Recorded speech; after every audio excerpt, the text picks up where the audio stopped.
The Mummy was directed by Alex Kurtzman and stars Tom Cruise, Sofia Boutella, Annabelle Wallis, and Russell Crowe.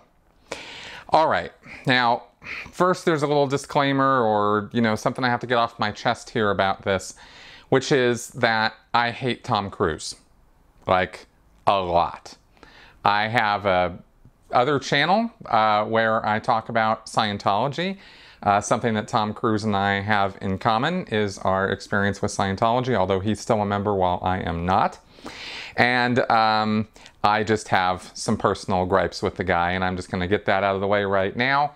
And I went and saw this movie tonight, and now that I'm sitting here telling you about it, I wanted to get that out of the way, but I don't think, actually really honestly, that my personal bias toward Tom Cruise affected my judgment on this movie.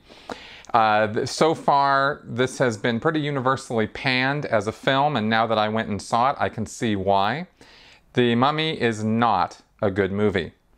When you look at the history of horror movies and monster movies in Hollywood, they have a long and proud history, and I am a huge horror fan. The Mummy itself goes all the way back to 1932. Boris Karloff's original version, as I understand it, was something of a cult classic, and tells the story of a mummy who was buried alive with his guts still intact, who is dug up.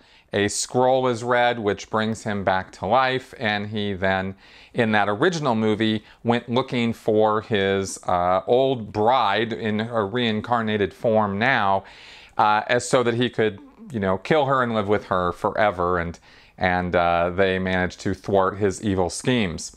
And then the movie The Mummy came back as a franchise in the 1990s with Brendan Fraser and Rachel Weisz, and those were just pure popcorn entertainment and fun. They did not take themselves seriously, especially when The Rock came on board as the Scorpion King.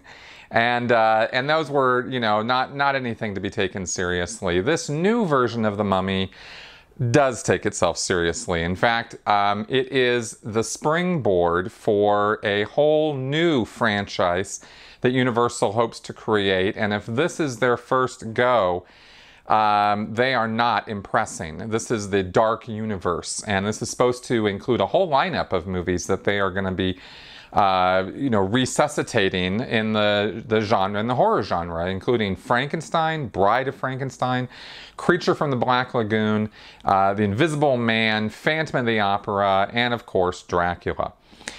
Now we have, I think, Johnny Depp on the lineup to play the Invisible Man, and Javier Bardem on the line to play Frankenstein, and there's various things set up to make all this happen. And it looks like Russell Crowe has a recurring character throughout these movies based on the character he plays in this movie.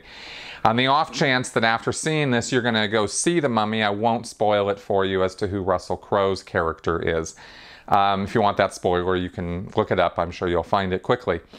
Now, getting back to this movie specifically, there's a lot I could say, but I'm going to try to keep this kind of short and to the point. The acting is strictly C grade from pretty much everybody. This is not a movie that impresses in terms of what it brought to the screen with the actors that it had, because as much as I don't like Tom Cruise as a person, he has done good work when he gets good direction. Director Alex Kurtzman for this movie is a person who's directed Star Trek and The Fringe TV show, and some other, sci-fi type genre films and horror. And he doesn't really seem to have a problem with the special effects and with some of the horror elements and the cinematography and the artwork and direction and CGI. All of that is actually pretty good in this movie. They did a totally competent job. But the humanity was lacking quite a bit. And given that this was supposed to be a Tom Cruise vehicle, the action is pretty lacking too. It's pretty standard stuff. There's nothing spectacular or amazing going on in this movie. The main problem that I have with this movie as a production has to do with the writing. It is a hodgepodge. There were just too many cooks in the kitchen on this one. There were 3 writers who came up with the original story, or at least are credited with that, including Alex Kurtzman, the director, being one of those people. And then when it came time for the screenplay, you get David Koepp, Christopher McQuarrie, and Dylan Cussman, all 3 of whom have worked pretty extensively with Tom Cruise on past projects.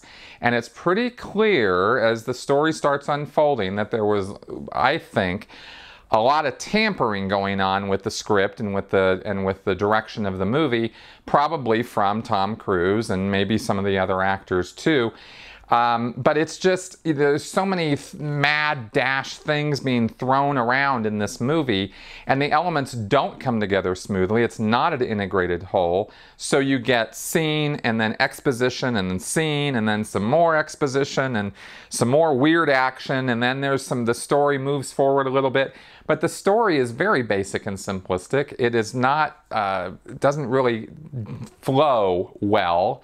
So, and I think part of the other reason for that is that they're trying to create a franchise which hasn't earned its keep yet, right? So, so these big plans, which are clearly inspired by or a copy of the Marvel Cinematic Universe, the DC Cinematic Universe, and I think there was even another with Godzilla and King Kong. There's this sort of monster universe being set up by this other studio.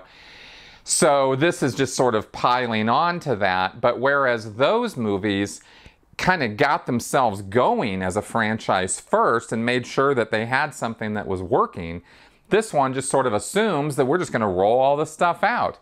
And it's got great source material, so it's not even like it's a crazy assumption to make, but if this is their first example, oh my God, this is going to be an unmitigated disaster. There's just, nothing really redeeming or enjoyable or entertaining about The Mummy, except for maybe the special effects and a couple of the action sequences. The characters are a joke. Tom Cruise basically plays a complete asshat.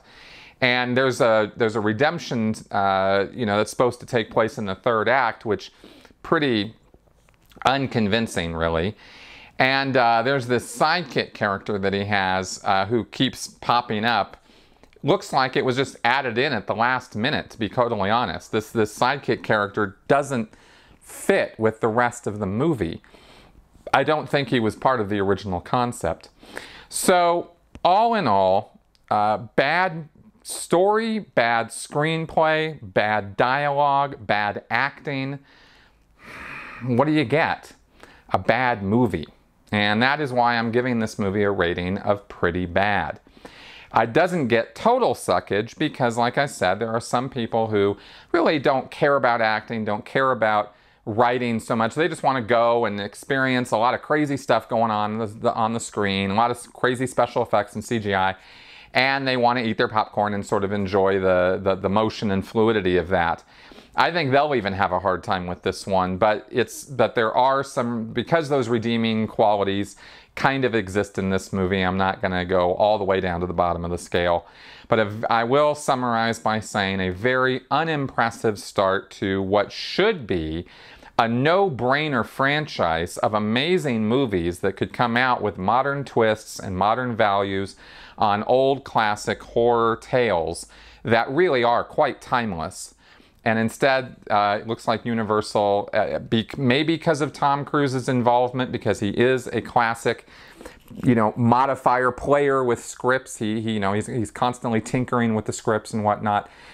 Maybe that's the cause. Maybe that's just my bias. Maybe there are other reasons why this movie is such a disaster. But whatever the reason, I don't recommend going to see this. But you know what? If you do, let me know in the comments what you thought. Because I'm very curious about your feedback on this one. Thanks for coming around, and I'll see you guys next time.